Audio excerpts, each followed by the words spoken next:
Welcome to the special webinar, Biden administration and the ROK-US Alliance, co-hosted by Sejong Institute and the Maeil Business Newspaper. My name is Sejong. I'm the director of the Center for American Studies at the Sejong Institute. I'd like to start by wishing you and your families all my best for your personal safety. I would like to also express my profound gratitude to those who have joined us today around the world. We will start our today's session by welcoming remarks from Dr. Baek Hak-sun, the president of the Sejong Institute. Dr. Baek, please. Thank you, Sejong. Hello, everyone. Welcome to joint webinar on Biden administration and the US-Korea Alliance. We are very fortunate today to have so-called top Korea hands on the American side, and also top US hands on the Korean side. We have been working for the alliance cooperation, also North Korea policy. And let me introduce American side first. We have Evans Revere of Brookings Institution and formerly State Department, and Scott Snyder of Council on Foreign Relations. Thank you, Evans and Scott, for joining us today. On the Korean side, we have Kim Hyun-wook of Korea National Diplomatic Academy and Jo Dong-jun of Seoul National University. Thank you, Hyun-wook and Dong-jun for your participation for today. I'd like to extend my thanks to Ms. Yoo Ju-yeon and other webinar participants. Thank you all. Now we have President-elect Joe Biden. Since we are tremendously interested in his alliance and North Korea policies, I'm looking forward to a knowledgeable exchange of views for a sustainable and forward-looking Korea-US-Korea alliance cooperation, and also for workable and problem-solving North Korea policy in the Biden administration. Let me close by appreciating Woo Jung-hyup's role, arranging and also coordinating this event with Maeil Business News Korea and his role of moderation for today. Thank you, Jung-hyup. Thank you all very much. Please enjoy today's session. I have no doubt that this will be very instructive and enjoyable session. Thank you all. Thank you, Dr. Baek. So why don't we just get started? My first question to our panelists today is, what is expected from the United States and Korea toward each other in terms of the alliance issues, including the role of the alliance and the alliance management? So Evans, why don't you go first? Sure, thank you. And thank you very much for your kind invitation that's allowed me to be here with you this evening here and this morning where you are. We're supposed to limit our remarks to just a few moments, so let me just run through this very, very quickly. The last 4 years have been extremely difficult, quite frankly, for America's alliance partners. Never before, at least in my lifetime, has the US-centric alliance system had to experience a phenomenon like we've seen these last 4 years. Never before had an American president questioned the value and the utility of alliances or led such an assault that we've seen on our alliance partners and been so comfortable singing the praises of the authoritarian leaders of our adversaries.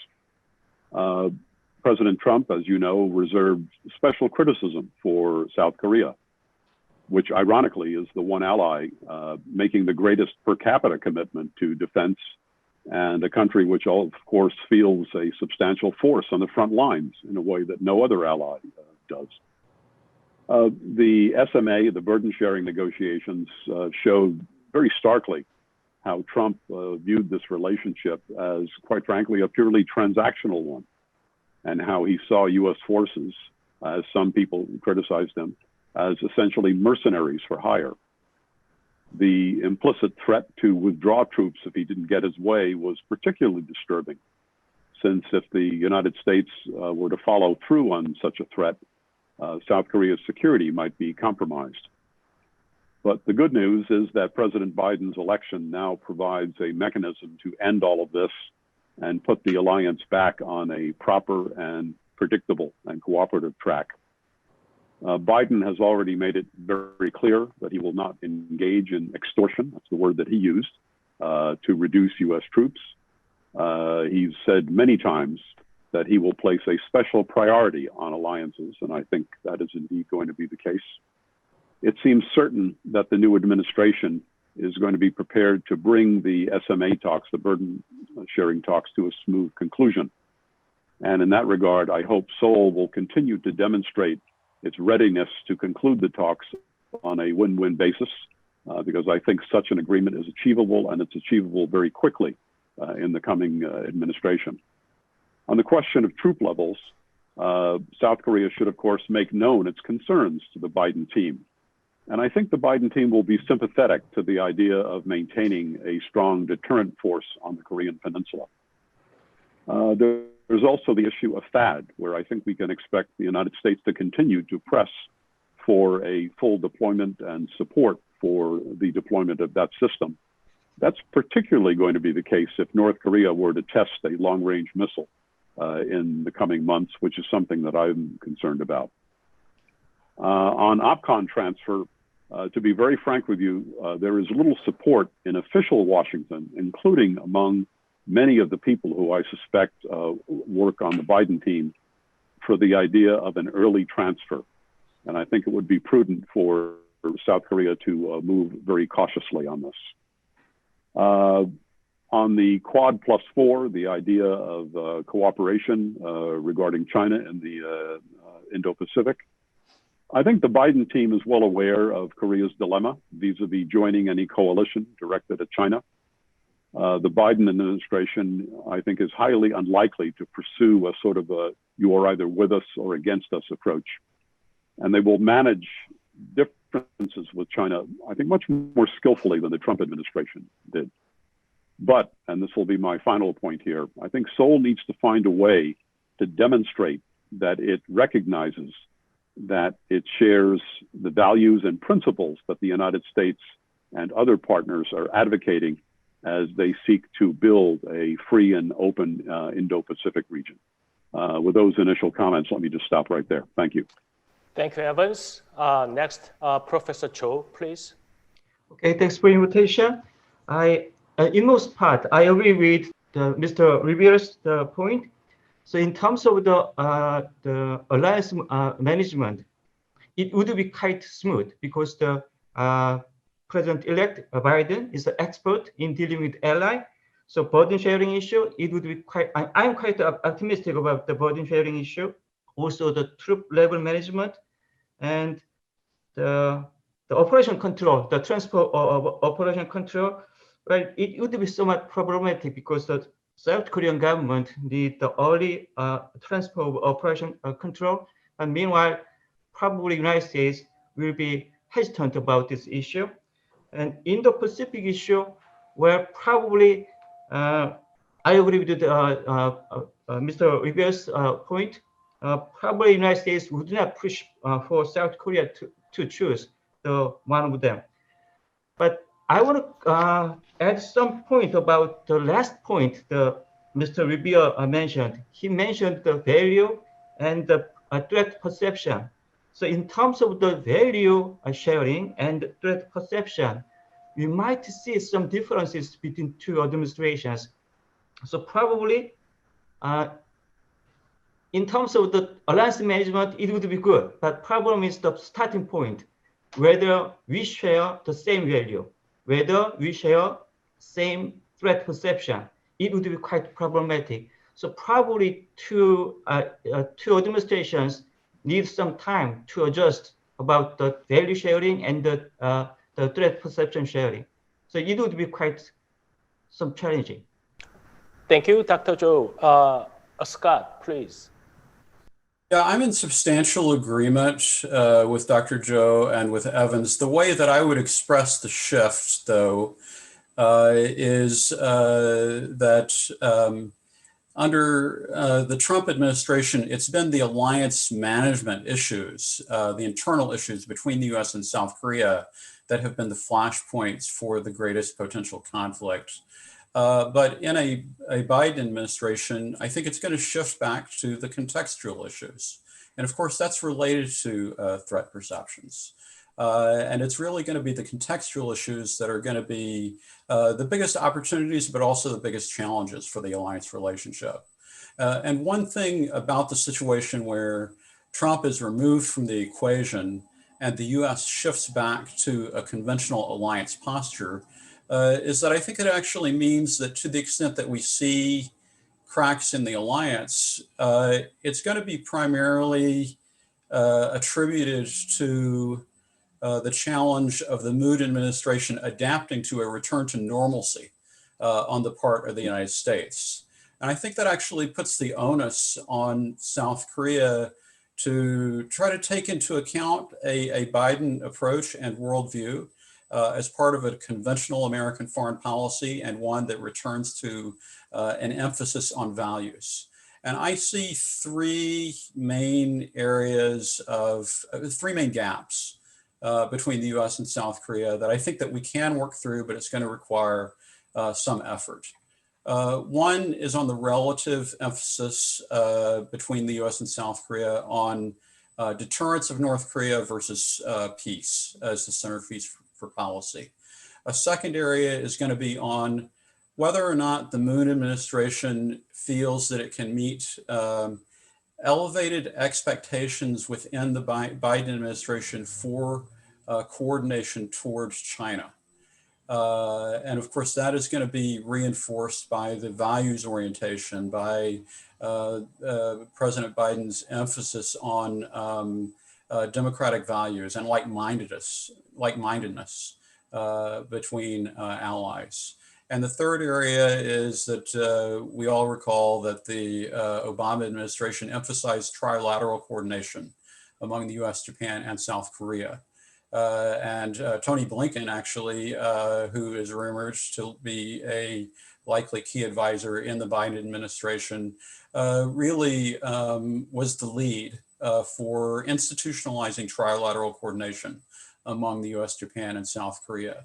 And so I think that there will also be some renewed expectations for South Korea to step up and work together with the US and Japan trilaterally.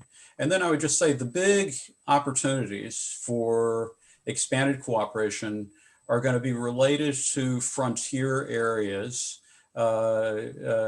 issue-based areas like public health, arms control, other issues like that, where South Korea has really emerged as a capable partner. And I think the Biden administration is going to appreciate that. And those are the areas of potential growth, I think, for the alliance going forward.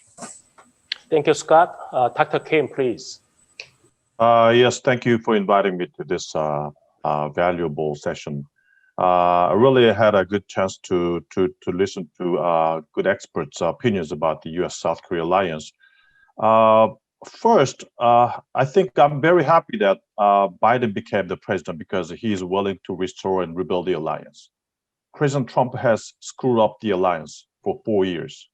We have a lot of issues to talk. We need a lot of talks and talks. There was no talks. For example, from 2010 to 2016, we had a 2+2 meeting, but there was no 2+2 meeting in 2018 and 2020. The reason why I'm emphasizing this is because for 4 years of President Trump administration, we had some vague coordinations about what is our threat perception, what is our alliance objectives, common objectives and visions. So we need to talk, we need to clarify. There definitely allies have different perspectives about the alliances, different objective about the alliances, and always close talk is essential to coordinate differences between allies. And there was no processes like that. For example, the United States now is very hardline to China. They want to partly use the US-South Korea alliance to deal with China. Is that acceptable from the South Korea? We know that we are very much fearful of Chinese influence in the Korean Peninsula. But because of our economic dependence on China, maybe it's not easy for us to transform the U.S.-South Korea alliance targeting China instead of North Korea. So that kind of tricky issue is something we need to talk. Second topic I want to talk is more directly confronting the China issues. China is very important. And as I said, I think if even though Biden becomes the president, there will be more and more pressures to South Korea to deal with China together. Even though maybe to the level that would not harm the alliance, but still there might be a lot of talks about the China issues. Even President Obama talked a lot about China issues to South Korea. He wanted South Korea to take some kind of role in the South China Sea issues. So how can he deal with China? One thing I want to say is that we need to talk closely about the assurance measures by the United States to South Korea. A lot of experts say that when there was that deployment of in South Korea, and when there was economic sanctions by China, what was the United States doing for South Korea? I think this should be the same to other allies like Australia. And I think this is some kind of important topic we need to talk between the United States and South Korea, or between US and other allies, how the US would appropriately provide assurance measures to those allies in case there are some retaliatory or sanction measures by China to those allies. Thank you, Dr. Kim. Before we move to our second question, I would like to ask questions to American colleagues about what will be the key differences between Obama administration and Biden administration, including the issues like TPP. So, Scott, would you go ahead, please, answering the question? Okay, well, if you're talking about trade, I think that the big difference is that politically, it's hard to imagine a context, a favorable context for pursuing TP. I think that the public opinion within the U.S. In support for multilateral trading arrangements has been on the decline. It revealed itself most clearly in the 2016 election, but I think that the result of this election doesn't really give much hope for a return to a multilateral trade approach. However, I would note that American public opinion is remarkably supportive of the U.S. Playing a traditional leadership role and using alliances as a key instrument for pursuing shared objectives in the international community. Thanks. Evans, please. I would agree with everything that Scott said. I would just add to that. If you listen carefully to the rhetoric from the Democratic Party during this campaign, the overwhelming emphasis has been on helping the American worker, stabilizing our employment situation, restoring jobs, providing jobs to the American workers. You heard very little about globalization, international trade agreements. And so I think that is very reflective of the phenomenon that Scott just pointed out. Thanks, Evans. Why don't we move to our second topic of the day, North Korea issue. So I'd like to ask questions to be answered by our US panelists about what will be the Biden administration's North Korea policy. And for our Korean panelists, what's the prospects and the challenges of the policy coordination between the US and South Korea with regard to the North Korea policy? Why don't we start from Dr. Kim for this question? Dr. Kim, please. Oh, yes. I think Biden government's North Korea policy is much tougher than Trump's. I think he will try to pursue very much principled and professional dialogue and negotiation with North Korea. Even though there are some views that I read in the Democratic platform that Biden government will emphasize the arms control in North Korea as it does with Iran and Russia, but I think in case of North Korea, the arms control deal is much smaller part Rather, majority part, I think, will focus on the traditional principled, negotiation with North Korea, which emphasize declaration and verification and dismantlement, things like that. So this is something I think we need to coordinate with South Korean government. I think South Korean government would try to, come up with some way to deal with North Korea in a step-by-step, incremental way, which is what North Korea wants. Maybe North Korea does not want to declare all its programs and weapons. Maybe it does not want to, clarify what is the end point of denuclearization. So there is some kinds of gap between South Korea and the United States approach to North Korea. So this is something we need to talk. Second issue that we need to take note of is the role of China. This is all pretty much complicatedly linked to each other. But if a working level talk between North Korea and the U.S. Becomes stalemated, or maybe North Korea thinks that it doesn't have any rosy picture to talk with Biden government, maybe North Korea does not want to talk. Maybe North Korea wants to find another way. In order for North Korea to do something rather than negotiating seriously, I think the role of China is very important. Now, as U.S. bashing China becomes very serious, I think there is a possibility that China and North Korea relations will be much closer. It means that with the backup of China to North Korea might have much more diplomatic leeway rather than focusing on only the negotiating with the United States. In this case, I think there is a much more possibility that North Korea can choose military provocations because China will take care of North Korea. Whenever historically the U.S. involvement in the Korean Peninsula or U.S. bashing China was very weak, there was always, Chinese hawkish policy towards North Korea. But this is different.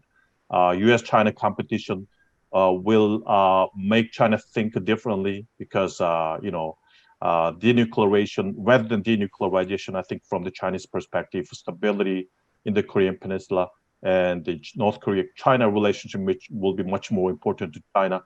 So whether China's response to the United States in the U.S.-China competition becomes much more hawkish, or would the U.S. can be able to draw the positive role in case of the North Korea denuclearization? I think this is the key to determine the North Korea's future trajectory.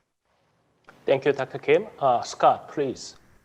Well, the first thing I think I have to say is that I believe that the Trump administration and the Biden administration incoming actually share the same objective toward North Korea of denuclearization, but they have very different ideas about strategy. In fact, I think that it's the perception among people close to the Biden team that there was an absence of strategy that is most frustrating and most vexing as related to what happened in the Trump administration with North Korea. And so we're going to see a reversion to an incremental step-by-step approach, bottom up. And that sort of approach is one that requires patience from South Korea and from North Korea. And the really interesting question is whether North Korea has that patience. The conventional wisdom here in Washington is that North Korea inevitably will be driven by its DNA to provoke and to try to shape the environment. And I would like to argue for reasons why the North Koreans should take a different approach this time. And my first argument would be that when North Korea provokes, they are showing that they are acting from a position of weakness. And so it would be better for North Korea to wait. But we don't know if North Korea's domestic environment really will allow time for North Korea to wait. Another factor that I think cuts against both Biden administration policy toward both North Korea and China is related to the return of values as part of the approach. I think that a Biden administration will pay more attention to North Korean human rights as part of its approach. And I think that it's going to be very interesting to see what happens with China as part of policy toward North Korea, because President-elect Biden has indicated he wants to bring China in to a multilateral approach.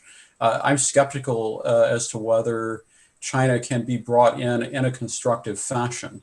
And so it'll be very interesting to, and plus there's the issue of the backdrop of US-China rivalry, not as intense as under Trump, but still leaning more toward competition and hoping to preserve North Korea as an area of cooperation. But it remains to be seen, I think, whether it's going to be possible for North Korea to be compartmentalized as an issue in the US-China relationship. Thank you, Scott. Dr. Cho. Okay. It seems President-elect Biden has two phases when it comes to diplomacy. So one phase is the pragmatic and the other phase is idealistic. So probably when deals with the human rights issue or some democracy issues related to value, probably he's gonna show some idealistic face toward North Korea. Then I expect more the conflict, more dispute in terms of the low-level intensity issue. So meanwhile, so when it comes to the hardline issue, like the nuclear issue was alliance management, so he's gonna show some pragmatic face to the North Korea too. So probably when deals with the nuclear issue, he could be probably quite pragmatic. So in terms of the crisis management or nuclear issues, I'm a little bit optimistic, but when it comes to low intensity issue like human rights issue, so we're gonna see more some dispute or difference between United States and North Korea. Thank you, Dr. Cho. Evans, please. Yes. I think in looking at President-elect Biden's likely approach on North Korea, the initial difference is going to be one of tone. That's already been pointed out by a couple of speakers. I think we're going to see a significant shift from the sort of upbeat, sort of happy talk that we've heard during the Trump administration, where everything is wonderful and great, and I've got a great relationship. In place of that, we're going to see much tougher rhetoric and very clear rhetoric underscoring the importance of denuclearization. I also think we're going to see new mechanics of dealing with North Korea. The days of made-for-television drama are over. There will be a shift to real diplomacy. Diplomats are going to be empowered to explore the possibility of building agreements. Experts are going to be trusted as opposed to being ignored, as we've seen for the last 4 years. President-elect Biden has already indicated that he is prepared to have a summit with Kim Jong-un, but only if needed, only if well prepared, and most importantly, only if there's a real prospect of making progress on denuclearization. Otherwise, we're not going to see the sort of summit-based approach that we've seen for the last 4 years. Another element of the approach is going to be putting the alliance first, looking at the North Korea issue through the prism of America's alliances with South Korea and with Japan. This will be an administration that is going to listen to Seoul's and Tokyo's concerns and perspectives. There's going to be a clear message sent to North Korea of alliance solidarity, and that the United States is committed to protecting not just its own security, but that of the allies. The team that President-elect Biden is going to put together is going to be a team composed of many veterans of the previous Democratic administrations. They will have had experience with failure, the failure of strategic patience, for example, which is why I don't think they're going to pursue that course. They will have a very clear and vivid memory of what the North Koreans did to the Obama administration in the opening months of that administration, when not only did North Korea slap away President Obama's outstretched hands, but they conducted nuclear and ballistic missile tests. This will also be the team that oversaw the shift in the Obama administration from strategic patience to sanctions and pressure. And so they have some experience in this regard, and I think their inclination will be to keep those sanctions on and keep the pressure strong. Just one word of advice to my Korean friends here. It's probably not a good idea to suggest to the Biden team that they, quote, build on Trump's accomplishments. What some people in Seoul call accomplishments of the last 4 years, the Biden team sees as catastrophic failures. This is also going to be an administration that recognizes some fundamental realities when it comes to North Korea, including the fact that nuclear weapons are probably more important than ever to North Korea. That regime survival is dependent on North Korea's nuclear status. That's the North Korean view, and I think they recognize that. Another thing that this administration is going to have to deal with is the fact that for the last 2 years, the Biden administration, the Trump administration's approach has been to essentially look the other way as the North Koreans continued to build up their nuclear arsenal and conduct ballistic missile testing. This has had the effect, I think, of essentially accepting the continuing reality of a nuclear-armed North Korea. That's the legacy that Biden inherits from Trump, and I don't think the Biden people are going to be happy about that. Just a few quick points to wrap up here. I think the dynamics with Pyongyang are going to change. There are going to be some key messages transmitted to Pyongyang by the Biden administration.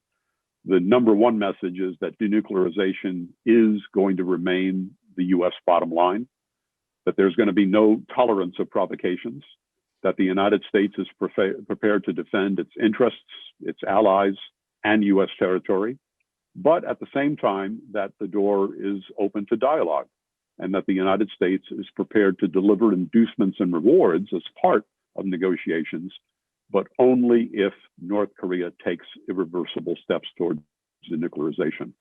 I think North Korea will be given a clear roadmap for reciprocal actions going forward as part of this negotiation. And finally, I think another critical message to the North Koreans is going to be that in any future US-North Korea talks, the US ROK Alliance is not going to be subject to negotiation. It's not on the table. Thank you. Thanks, Evans. Before I ask my own questions to the panelists, I would like to invite Dr. Baek Hak-sun for his comments and questions for this issue, as he's the leading authority in North Korean issues worldwide. Dr. Baek, please. Thank you, Jang-yeop. I'd like to thank the panelists for enlightening us, having enlightened us with your expertise on the two issues, alliance and the North Korea policy in the Biden administration. I would just say that North Korea is not supposed to provoke when Biden administration just starts its 4-year career, 4-year term.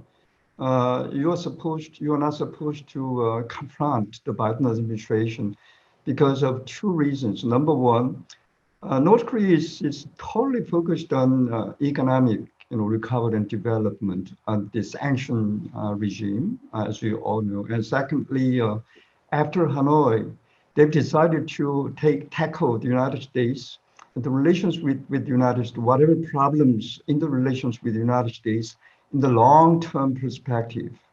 And they decided to take US matters, related matters with the United States at its own pace. So I don't think they will provoke at this point, at least unless the Biden administration finishes the review and strengthens so-called anti-North Korea policy toward North Korea. If that doesn't happen, and I don't think North Korea will come confrontational. So which is good for Biden administration. But as you all alluded to and also said, we are constantly reminded of the serious nuclear and the ballistic missile threats coming from North Korea. And the crux of the matter in denuclearizing North Korea and dismantling ICBM capabilities has to do with Biden administration ultimate acceptance of peaceful coexistence with North Korea. Peaceful coexistence with North Korea will require two things. Number one, so-called, giving up the regime change idea at the conceptual and the strategic level, and also so-called removal of the anti-North Korea policy at the policy level. And I'm just asking two questions to American experts. Number one, can Biden administration be capable of doing so, capable of accommodating peaceful coexistence with North Korea? If so, how soon, how early, and under what conditions? That's my first question. And second question has to do with Scott's comment that Biden administration does not appear to have, his transition team at least, does not appear to have a concrete strategy toward North Korea at this point. Of course, it will be forming and it will be coming. And then my question to Scott is this. Does that mean there will be more room for South Korea to have more contribution and inputs in Biden's policy to North Korea? Of course, Evans also alluded to South Korea's more contribution in the context that alliance is important. And Joe Biden just regards Korea-US alliance an important element in whatever policy in dealing with the Korean Peninsula. Thank you. Thank you, Dr. Beck. So Evans, could you answer the question of the possibility of accommodating the peaceful coexistence with North Korea within the Biden administration? Please. I've been working on North Korea for a long time. I've spent a lot of time across the table from North Korean officials up to and including their foreign minister and their military people for years. If I were sitting across the table from the North Koreans and a North Korean senior official had told me on behalf of his leader that the only two requirements that North Korea had for a good relationship with the United States, for denuclearization, and for the stabilization of relations with the United States was that the United States be willing to peacefully coexist with North Korea, and that we would abandon any so-called regime change policy or regime change aspirations. My response to the North Korean would be, let's sit down and negotiate this. I think we can get these talks wrapped up in about 6 weeks. I wish it were that easy. The two conditions, Dr. Beck, that you put forward would be extremely easy to accept and to sell within the US system. Our problem with our North Korean friends is that, with all respect, I don't think that that's what they want. I think they want something a lot more than that. And their definition of the terms that you used perhaps is somewhat different from yours. I'm convinced that the North Koreans want to have their nuclear weapons and have a relationship with the United States, and that their definition of peaceful coexistence requires the end of the US ROK Alliance and the removal of US forces from the peninsula. And that's just not acceptable. But if their definition of those things is like yours, and if those were their only two requirements, this is a deal that we could accept. This is a deal that I, as a senior negotiator, would be happy to negotiate on that basis. But I don't know that we're there yet. Thank you. Thank you, Evans. Scott, could you answer the second question that Dr. Bagg asked, that the possible room of South Korea's role in terms of forming the Biden's North Korea policy during his transition period? Scott, please. Yeah, but I'm just going to say a word on this other question, and that is I agree that North Korea is looking for détente, not denuclearization. And I think that the critical approach of a Biden administration to establishing peaceful coexistence is going to center around trying to restore the credibility of extended deterrence as the pathway to stability. And I actually think that that is going to be one of the interesting aspects of watching the Biden administration's kind of policy and formation under development, because I do think that there are basically three spheres of influence that are going to shape U.S. policy toward North Korea in a Biden administration. One is non-proliferation concerns, a second is China, and the third is the traditional Korea policy. And it's the dialogue that goes on in the context of the U.S.-South Korea relationship that is going to be the central component in terms of building a U.S. policy together with South Korea toward North Korea. So I do think that there is space to listen and to work together with South Korea. But I have to say it is within the framework of other contending objectives and other policies in formation that will also be part of shaping the environment and determining the scope or relative emphasis that the US-Korea piece of it has as related to the other two, the China piece and the non-proliferation piece. Thank you, Scott. One of the area I think there's going to be some disputes or disagreements between the Korean government and the US is how to induce North Korea back to the sincere negotiation with its nuclear programs. So for our American panelists first, that will there be any possibility within the Biden administration to consider how to induce North Korea back to the negotiation? Evans, would you go first? Well, I think as part of the normal policy review, experts inside the government are going to look at precisely that issue, among other components of our policy. I think there will be, as I mentioned in my earlier remarks, a strong interest in having a negotiation with North Korea, a negotiation that's well crafted, that's well staffed, that relies on the advice of experts, and that is focused on denuclearization. So there's no doubt in my mind that there is going to be an interest in that negotiation.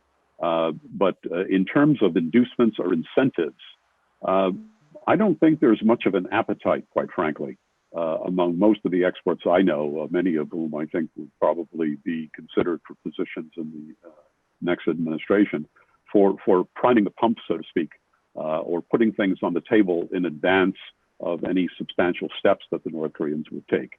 But having said that, I think there's a way to package the message to Pyongyang and to craft a message to Pyongyang that makes it very clear that incentives and inducements are there as a natural part of the process, provided North Korea is serious and provided North Korea is prepared to take steps commensurate with the inducements that we would put on the table.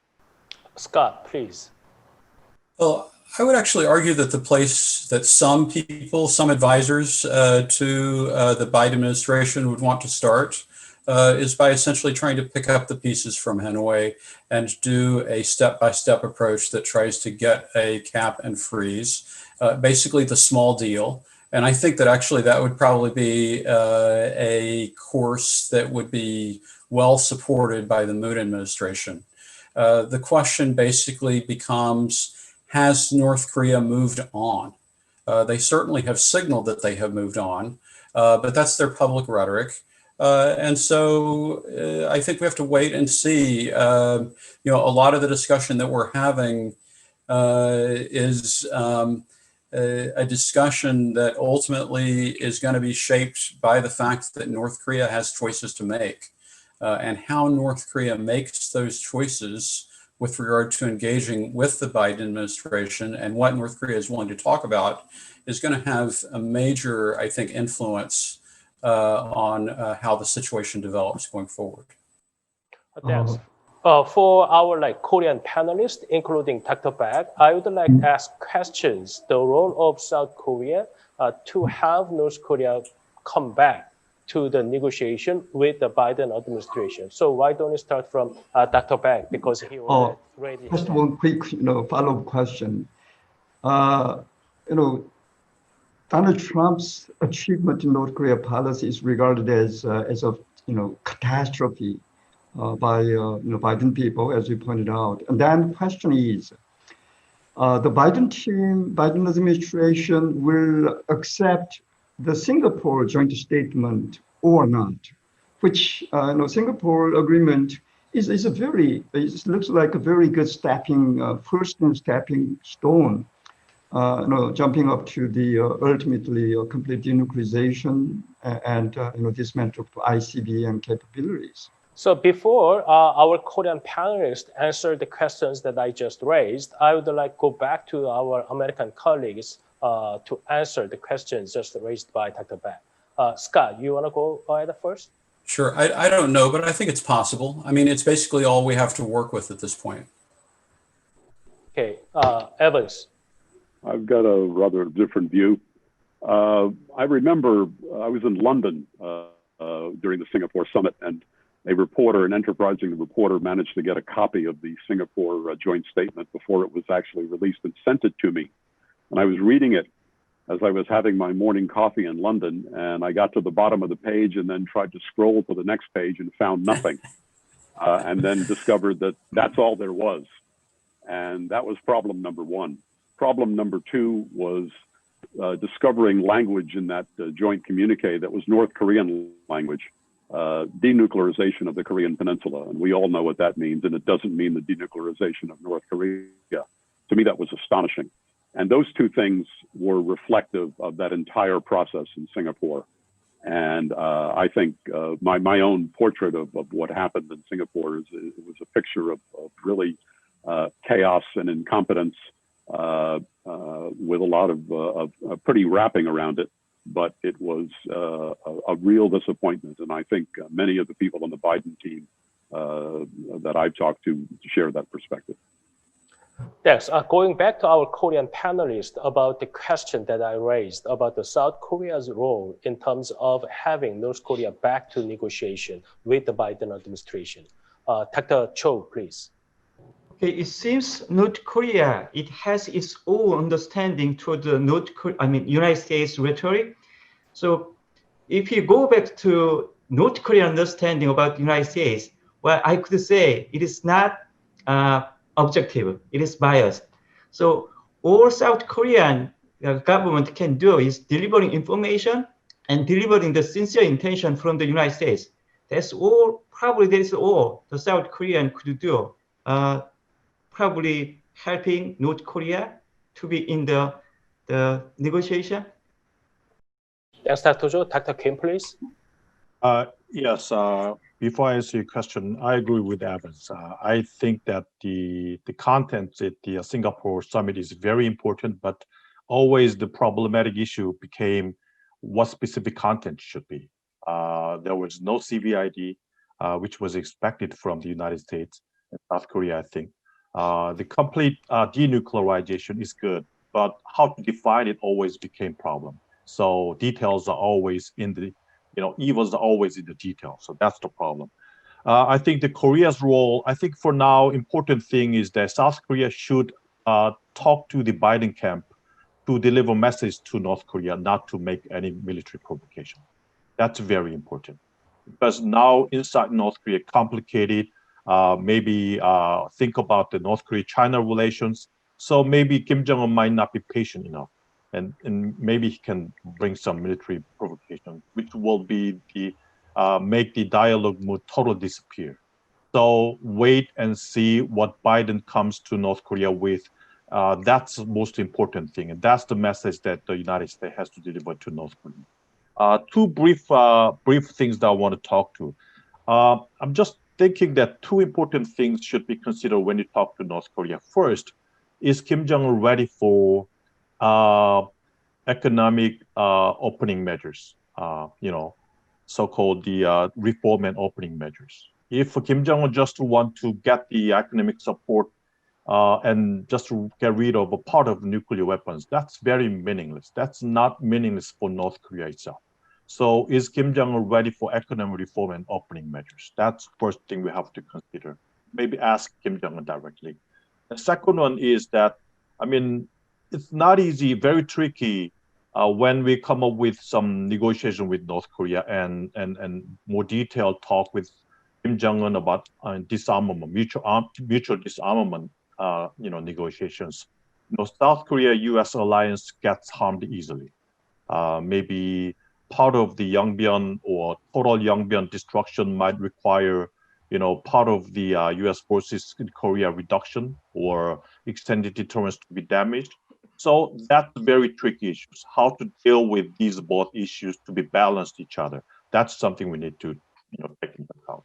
So what would be the South Korea's role in having North Korea back to the negotiation table? Again, as you observed until now, when direct dialogue and negotiation started between the United States and North Korea, South Korea was sort of sidelined. Which is a structural problem, which was very frustrating to South Koreans in the process. But the Biden team will be definitely, as you all pointed out, be more focused on the alliance cooperation in dealing with the North Korean issue.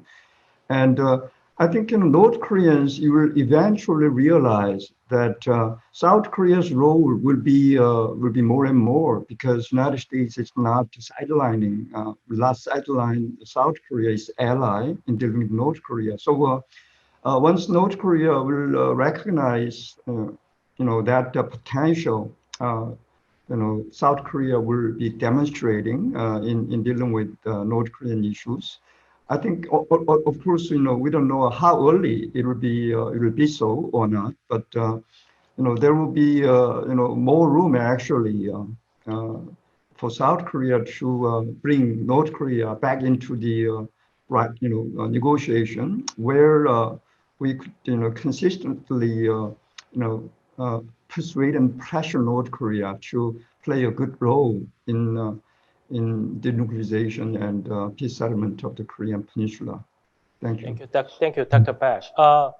The final question to our panelists has come from my own experience in organizing a meeting between the U.S. senators and the Korean National Assembly members back in 2019, when travel was still possible then.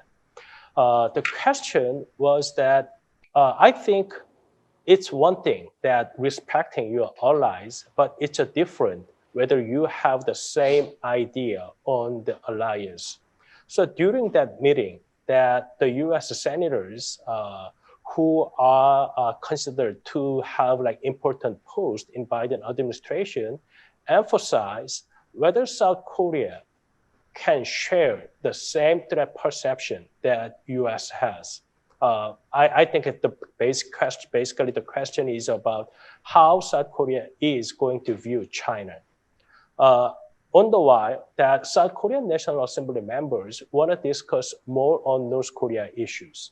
So I think there's a difference in terms of prioritizing what will be addressed from the Biden administration between Korea and the United States. So with these threat perception issues, and I think the importance is going to be there from the Biden administration on Korea, US, Japan, trilateral cooperation issues. So for our wrapping up, for our panelists, 2 minutes each to address these questions and other matters that you want to discuss. Why don't we start from Evans? Thank you. Let me allow my other colleagues to handle that question. If I could, there's an opportunity here to share with you something that's been on my mind, and that is to make a series of recommendations going forward. If Joe Biden were sitting here in this panel and asked me what should I do about North Korea, this is what I would tell him very quickly. Number one, be careful of your rhetoric. Calling Kim Jong-un a thug may make you feel good, but it sets the wrong tone and it requires the North Koreans to respond. Number two, establish a quiet communication channel to Pyongyang as early as possible. Number three, make sure North Korea understands that while the new administration intends to defend itself and its allies and its interests, the door to negotiation is indeed open. Number four, make sure Pyongyang understands that denuclearization remains the firm goal of U.S. policy. Five, make sure Pyongyang understands that the United States will take significant steps, including sanctions easing, if North Korea takes clear, irreversible steps on denuclearization. The message to the North Koreans should be, there's a deal here if you want it. Sixth, assure Pyongyang that the United States is prepared to work with and normalize relations with a non-nuclear armed North Korea. Seventh, propose that the U.S. and North Korea get together early on for exploratory discussions. And finally, inform the North Koreans that the new U.S. president, that you, Mr. Biden, intend to appoint a very senior, full-time presidential envoy, a prominent figure who would be responsible for talks with North Korea and who would report directly to you, Mr. President. Those would be my recommendations. Thank you. Thank you, Evans. Professor Cho, please. It seems when it comes to the threat perception, the distance or urgency, it seems there is a difference. I'm sorry.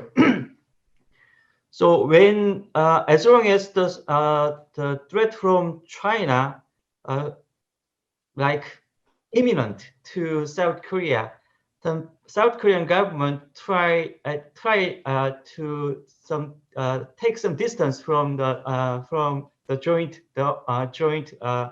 measure against the China. So we have to accept this. We have to accept there is a threat perception difference between two countries. So probably to South Korea. I mean, if I have to give some recommendation to South Korean government, well, frankly speaking, I do not have any specific recommendation to South Korean government because it is the structural difference between two countries. So, well, probably South Korea, in the case, South Korea try not to give some specific idea or recommendation in this issue. So as long as probably South Korea has to wait what the Biden administration will have some idea of what the policy. So probably at this time, South Korea should not move first. So South Korea should wait and see what the Biden administration bring to in this area. Thank you, Professor Cho. Scott, please. Yeah, my view is what you witnessed between the National Assemblyman and the US Congressman is really a difference related to the aperture of the alliance. And on the US side, there is going to be an expectation of a need to expand the aperture of the alliance, frankly, because South Korea is capable and has an interest in dealing with both North Korea and with other issues like China. And yet we do have a lot of hidden gaps in our respective views related to China. And so I actually think that one of the fundamental things that both governments are going to need to do is to open a broad channel for discussion about how to deal with China that doesn't involve immediate judgment. It doesn't involve immediate requests for action, but that it simply helps both sides to understand the contours of the views of the other, I think we do have shared values as related to China, but we have very different approaches in how to deal with it. And perhaps most importantly, as we look at South Korean public opinion in terms of favorability of the alliance, it now tracks with views related to anxiety about China. And so that means that the South Korean public also has a demand and an expectation that the alliance is going to deal not only with North Korea, but also with issues related to the regional security environment. Last but not least, Dr. Kim, please. South Korea-China relations is very much complicated. We need help from China to deal with the Korean Peninsula issues. We have such a high economic dependence on China. But I think rather than calling China a threat, I think we have some kinds of, fear or concern about China deep inside. In the long term, I think we kind of worry whether we will be under Chinese influence. So this is some kind of concern we have. So I think there should be some kinds of smart balance between US and China. The reason why I think the U.S.-South Korea alliance is important. Of course, the threat perception of U.S.-South Korea alliance is not China from South Korean perspective, but some kind of mechanism like Quad Plus, if that is continued in the Biden government, rather than completely rejecting that idea, I think that there should be some at least partial collaboration and participation in Quad Plus issues. That's happening to Japan, Australia, and India. They are in Quad countries, but their interests are all different from the United States. The U.S. demands on those countries to be in line to deal with China. They are not listening to the United States. So maybe that's very smart policies. We can be joining the Quad Plus, but maybe we don't have to. We don't have to completely follow the U.S. demands to pressure China together. So maybe that's a smart way to get balanced with the United States against China in the long term. Thank you, Dr. Kim. I hope we had more time for our discussion because it is so valuable and insightful, but our time is up for today. I thank you for all the panelists joining us today, and my special thanks is given to the staff of the World Knowledge Forum of the Maeil Business Newspaper for making this happen. Thank you all for joining us today. Bye-bye. Thank you. Thank you. Thank you. Bye. Take care.